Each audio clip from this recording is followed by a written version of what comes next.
What is up, EWU crew?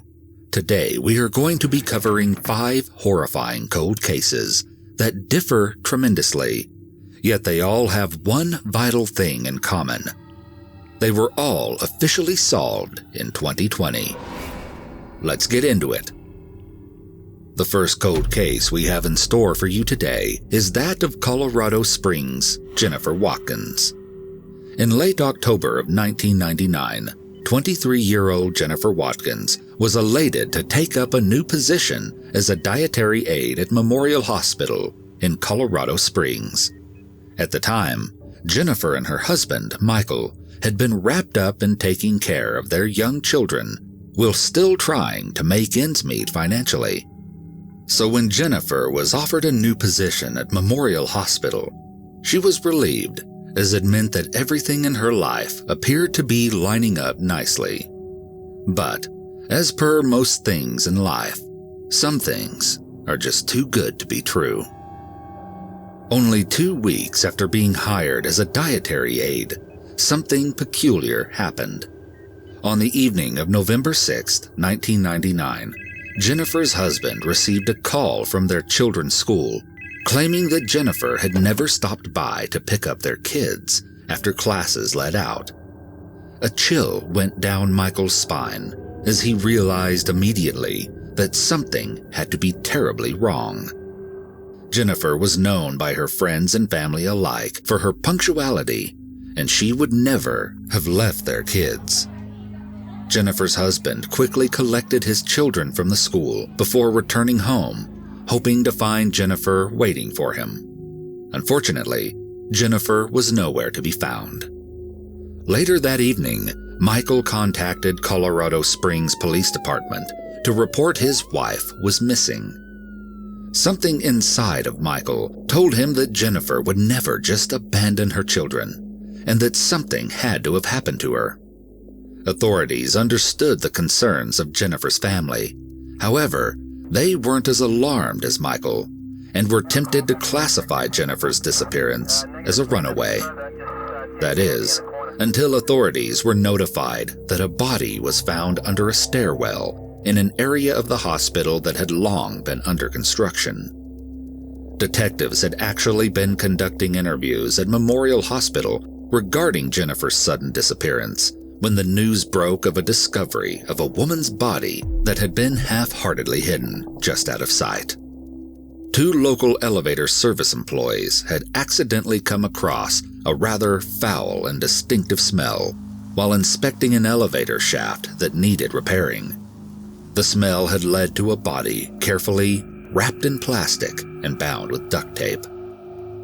Shortly after the body was reported, investigators from the CSPD Homicide Unit, Metro Crime Lab, and the El Paso County Coroner's Office were dispatched to the scene.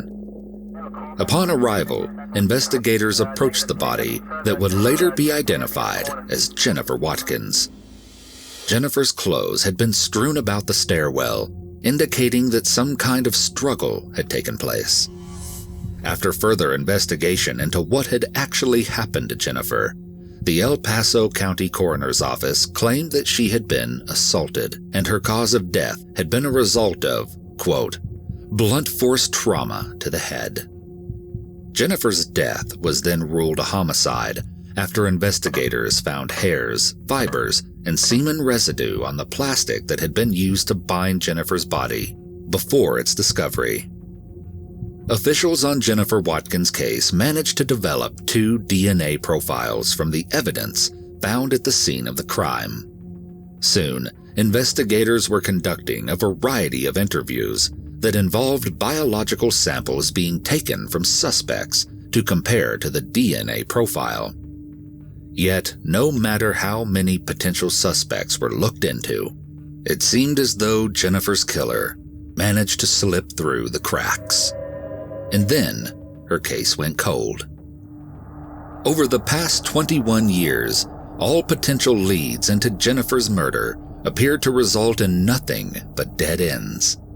That is, until new evidence arose in August of 2020 that helped to bring some answers to Jennifer's case. as the DNA profile produced from the evidence left behind at Jennifer's crime scene had been entered into databases across the country. Investigators hoped that it would one day help to identify Jennifer's killer. And that is exactly what happened when the CSPD was notified of a potential DNA lead. The person of interest was a man by the name of Ricky Severt. The twist: Ricky had actually been interviewed by detectives all the way back in November of 1999 as a part of the initial homicide investigation. Ricky had been working as an employee at Memorial Hospital as a part of the maintenance department. And in November of 2001, he died. Ricky Severt had been killed in a traffic accident just east of Colorado Springs. 19 years after his death, familial DNA from his relatives was collected and used to determine that Ricky had been the person responsible for the murder of Jennifer Watkins. However, because Severt died, Jennifer's family may never have some of the conclusive answers they desperately want. By December of 2020, the district attorney's office officially closed out the investigation into the murder of Jennifer Watkins as, quote, exceptionally cleared, death of offender. The next case we have in store for you today is one that is arguably more chilling than the first. It is the case of Baby April. Perhaps the most eerie and disturbing part of Baby April's case is the notion that her background is almost entirely unknown. In fact, the name Baby April was simply what investigators dubbed a small, full-term baby girl who had been found dead in Moline, Illinois. On April 11, 1992, an unsuspecting man was walking his dog along the bank of the Mississippi River, just off of 17th Street in Moline, when he noticed something extremely unsettling. Just ahead of him, something was floating in the river, a black plastic garbage bag with a disturbingly familiar outline inside. After having called 911 and reporting the strange object, the reality of the scene became strikingly clear. The officers dispatched to the bank of the Mississippi River carefully opened the plastic bag to reveal the body of a deceased baby girl. As an investigation began, the coroner from Rock Island County identified the infant's cause of death to be suffocation, asphyxiation, and hypothermia. While authorities attempted to contextualize the gruesome and disturbing murder case that they found themselves investigating, they chose to refer to the infant as Baby April to correspond with the month she was found, as they had no other way to identify her. In the initial stages of Baby April's investigation, there were essentially no leads for officers to work off of. There were very little clues or information to even create a suspect profile for the baby's killer. Though there had been an unknown woman's DNA found at the scene of the crime, investigators were entirely unable to match the DNA to anyone in any database they had access to. In fact, no leads or arrests were made at all in 1992 regarding Baby April's murder. Despite the lack of insight in the case, one thing was for certain. The answers investigators so desperately needed could be provided by Baby April's family, as they were the most likely suspects. The only problem was that no one knew where Baby April had come from, nor did they know who had abandoned her in such a gruesome way. So, Baby April's shocking and upsetting case quickly went ice cold. For 22 years after Baby April's body was initially discovered, every bit of insight into the case eventually dried up. That is, until an advance in genetic genealogy testing led to a massive break in the case. In 2014, a woman by the name of Cece Moore had been working in phenotype testing that offered help to curate easily identifiable family trees for those who were curious about their family's lineage. Eventually, her work evolved to specifically help adoptees and other people of unknown parentage find their long-lost family members. Throughout the time that Moore had been involved in such work, her team also decided to apply their tool to assist law enforcement in cases such as Baby April's. In doing so, investigators had actually been able to locate a variety of different DNA matches similar to Baby April's, and were even able to narrow down the sample taken from Baby April's crime scene that perfectly matched with one immediate family. Officers were then able to track down a woman by the name of Angela Renee Sibke, who was a resident in Orion, Illinois at the same time that Baby April's body had been discovered. By December of 2014, Angela Renee Sibke was officially identified as the mother of Baby April and was promptly issued an arrest warrant for the murder of the infant in 1992. Sibke is being held on a $1 million bond, an unusually high bond for a cold case, but likely due to the horrific nature of the crime. The third case we have is that of 19-year-old Deborah Tomlinson from Colorado Springs, Colorado. Deborah Tomlinson was a Grand Junction, Colorado local who had a love for her friends, family, and her horses. At 19, Deborah enrolled in college as she loved being a student and was noted to be outgoing and had big plans for her future. As a 19-year-old college student, Deborah managed to afford her own apartment near her Mesa College's campus.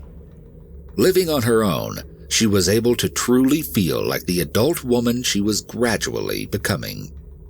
Not to mention, the privacy of starting her own life was exactly what Deborah had always wanted. Unfortunately, living alone wasn't always as safe as Deborah may have hoped. In fact, if Deborah hadn't been alone during the week of Christmas in 1975, perhaps someone would have been able to prevent the horrible tragedy that would occur. Or, at the least, someone would have been there as a witness to know the absolute truth of what happened. All that is certain about the fateful week is this. Grand Junction police officers received a call from a local landlord claiming that she had discovered something horrible about one of her tenants. When officers pressed her a bit farther, the landlord said that she had known the tenant, Deborah Tomlinson, a bit better than she knew most of her other tenants, because Deborah was young and independent, and she wanted to keep an eye on her. The landlord had noticed that she had not seen much of Deborah in a few days, which was unusual. In fact, she hadn't seen Deborah at all, despite one of the windows in her apartment being left ajar for days. At first, the landlord assumed that Deborah had gone to see her parents for the holiday and simply forgot to lock up properly. Wanting to avoid any possible damage to both the apartment and Deborah's belongings, the landlord decided to let herself into the unit to close up the window until Deborah's eventual return. What she stumbled upon in that apartment was something that would haunt her memories for long after. Lying partially clothed in a shallow porcelain bathtub, clearly deceased, was none other than 19-year-old Deborah Tomlinson. After the landlord's call, the police promptly arrived. Officers on the scene noticed that Deborah had been both bound before her death and strangled. It was also evident that Deborah had been the victim of assault. Officers noticed a deep wound on Deborah's forehead that led them to believe she had tried her best to put up a fight against her mystery attacker. Unfortunately for Deborah, it wasn't enough. Aside from the brutal state that her body was discovered in, Deborah's apartment appeared to be completely intact, exactly the way the landlord had remembered it. It was clear to investigators from the beginning that someone had managed to let themselves into Deborah's apartment and slip out as invisible as a ghost. There was also no clear indication of one distinct murder weapon in Deborah's case, making it difficult to work toward catching a killer who had managed to vanish into thin air. In fact, investigators had no major leads in Deborah's case at all. Many resources in the Grand Junction Police Department were allocated toward finding Deborah's killer, though they seemed to be in vain for the most part. There had been very little evidence left behind at the crime scene, and it appeared as though no one had seen anyone in the apartment complex that could have been Deborah's mysterious killer. Just like that, her case went completely cold a year after she died. Unlike the cases of Jennifer Watkins and baby April, Deborah Tomlinson's murder went unsolved for 45 long years. Those who are familiar with the nature of murder investigations know that cold cases of such durations are often never solved, leaving the families of the victims to forever wonder what had happened. Fortunately, with the steady progression of DNA technology, many cases that are nearly a half-century old are beginning to see the light of day once more, as was the case of Deborah Tomlinson. In 2020, police in Grand Junction decided to reopen the endlessly puzzling case that shook the whole town to its core. And something seemingly impossible happened. Working with a DNA company in Virginia, investigators were able to create a genetic data profile from the limited DNA evidence that had been left behind at the scene of Deborah's death. After running the DNA profile through a public genetic genealogy database, investigators were able to narrow down a possible list of people whose genetic makeup was similar to the person responsible for Deborah's death. From there, police were able to positively identify a man who would have been in Grand Junction at the time of Deborah Tomlinson's murder 45 years beforehand. The suspect police identified was a man by the name of Jimmy Dean Duncan. According to the Colorado Bureau of Investigation, the DNA left behind at Deborah's apartment was a perfect match to the man who had been 26 years old at the time of the murder. Yet, during the initial investigation in 1975, Duncan hadn't even been a suspect. Unfortunately, Duncan died in 1987 from unknown causes, having never faced appropriate consequences for his actions on that fateful day in 1975.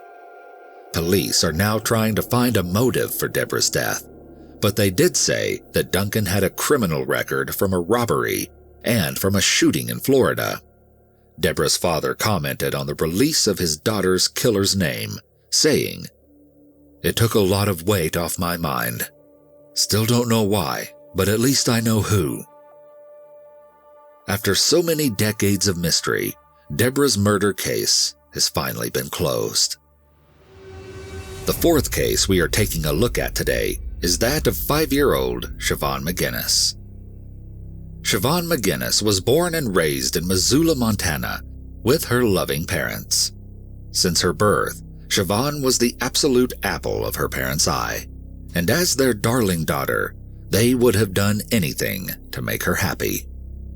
As a toddler, SIOBHAN often attended play dates with her various friends who lived on the same street as the McGuinness family. In fact, she would frequently spend time with one particular family friend on her block, whose house was just a few doors down from her parents' home.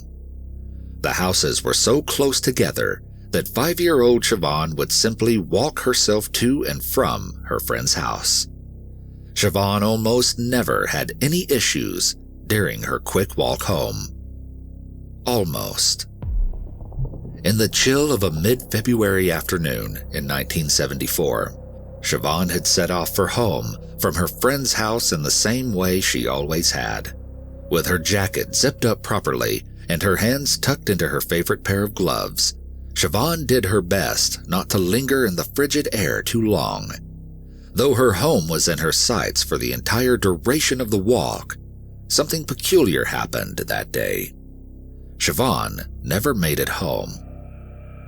When SIOBHAN didn't arrive home at the designated hour, her parents felt a sinking feeling in the pit of their stomachs.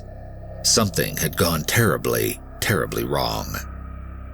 The McGuinnesses quickly worked their way up and down the various streets in their neighborhood, hoping that SIOBHAN had simply wandered off or gotten distracted on her way home. When they couldn't locate SIOBHAN, the McGuinnesses called 911 and explained that their beautiful 5-year-old daughter was missing. The police officers who were dispatched to SIOBHAN's neighborhood found almost no trace of the little girl, despite their search efforts. In fact, it seemed as though she had completely disappeared. The search for the young girl lasted for days before officers made any progress in her disappearance. But it wasn't the progress anyone was hoping for. 2 days after her initial abduction, SIOBHAN's body was found in a snow-covered drain culvert just off of the I-90 freeway at the Tura exit. The McGuinness family was faced with the harsh reality of their daughter's disappearance. The fact that she was not only kidnapped, but she had also been brutally murdered. SIOBHAN had suffered trauma and a type of assault that we cannot dive into here on YouTube, and she sustained various stab wounds to her chest. SIOBHAN's discovery sent the town of Missoula into a state of shock, as the community was not used to dealing with crimes of such degrees of violence. The detectives assigned to SIOBHAN's case worked tirelessly to search for any leads to capture the person responsible for such a heinous act. Yet they always found themselves reaching more and more dead ends. There were 2 key witnesses who thought they may have seen something suspicious, and each gave a vague description of someone and a vehicle fleeing the scene. Yet investigators found virtually no suspects in SIOBHAN's case, leaving little room for a proper investigation. As quickly as she had gone missing, SIOBHAN's case went cold. In fact, SIOBHAN's case did not just go cold, it stayed that way for decades. For 46 painfully long years, SIOBHAN's family was forced to live with the knowledge that their darling daughter had been brutally murdered, and justice was far from being served.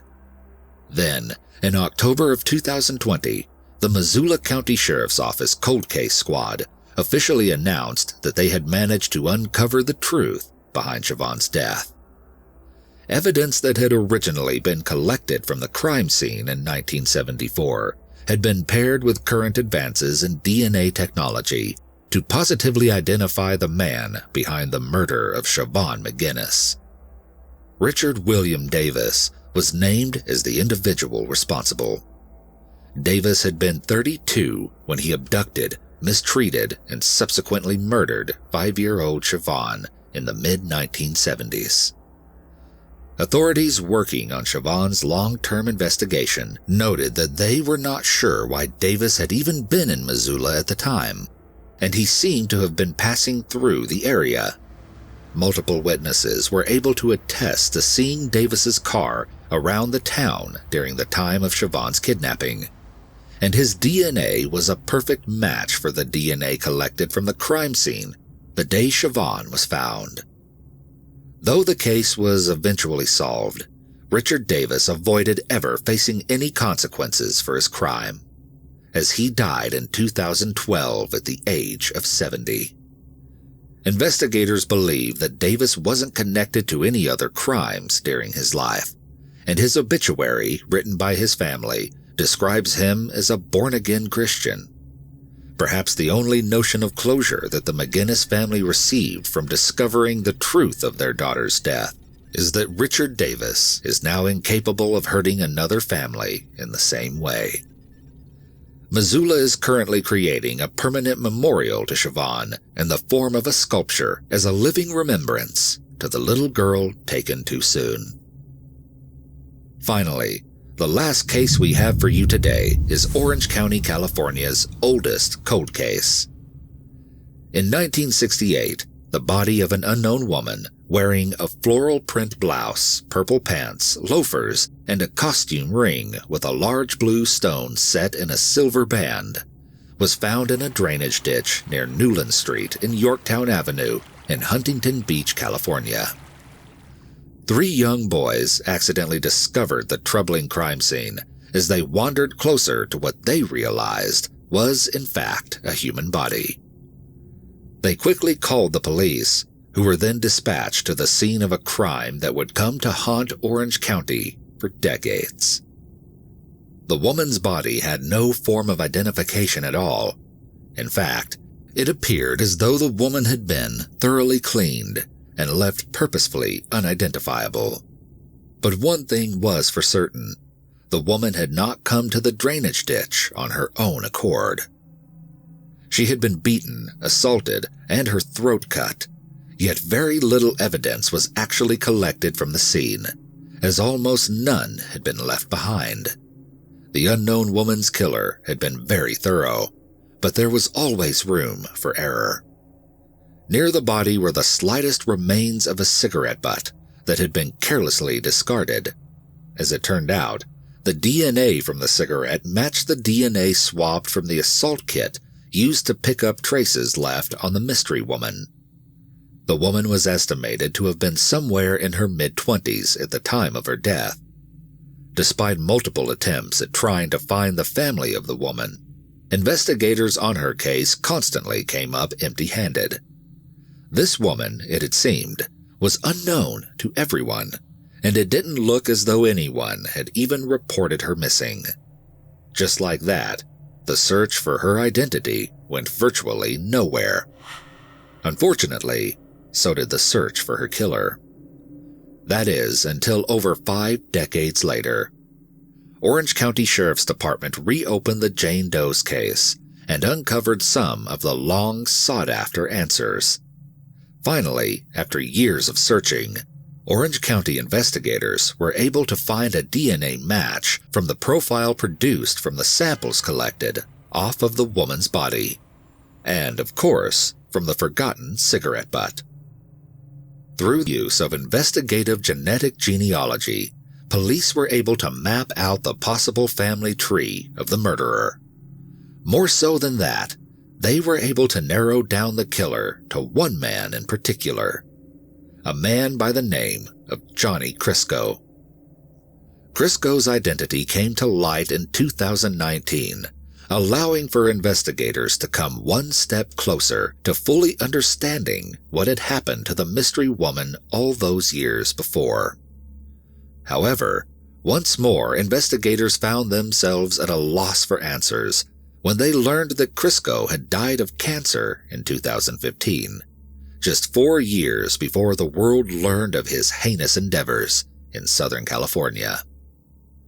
Crisco hadn't been a suspect at the time of the murder, but it is reported that he had been discharged from the Army after only 3 years when a psychological exam determined he had a pattern of being quick to anger, easy to feel unjustly treated, chronically resentful, immature, and impulsive. Even though authorities were successful in finding out who had been responsible for Orange County's longest unsolved homicide, they were disappointed that the killer had narrowly evaded facing the consequences of his actions in life. More so than that, they knew that their investigation could not end until they were able to identify the victim. Having once again utilized the technology associated with investigative genetic genealogy, Huntington Beach police officers were able to finally name the woman who had been unknown for so long. Her name was Anita Louise Pitot, and she had been a long way from home when she was found dead in Southern California. Anita Louise Pitot was originally from Maine, where her parents, 7 siblings, and extended family lived their entire lives. In early 1968, she had sent a letter to her family saying that she had found work as a waitress in California and was living with her friends 11 months before she died. In the letter, she said she would return home that year, but they never heard from her again. When investigators were finally able to reach out to Anita's remaining family members in late 2020, it became clear that Anita's siblings never gave up looking for their long-lost sister. Lori Quirian, Anita's 60-year-old niece, said, "It is a big weight lifted off. She's not missing anymore. She is close to us now. We have a sense of peace that comes with that." Cold cases are often chilling and frequently disheartening to those associated with the victims of such brutal crimes as the ones we have discussed today. However, it is not entirely impossible to uncover the truth in such instances, even decades later.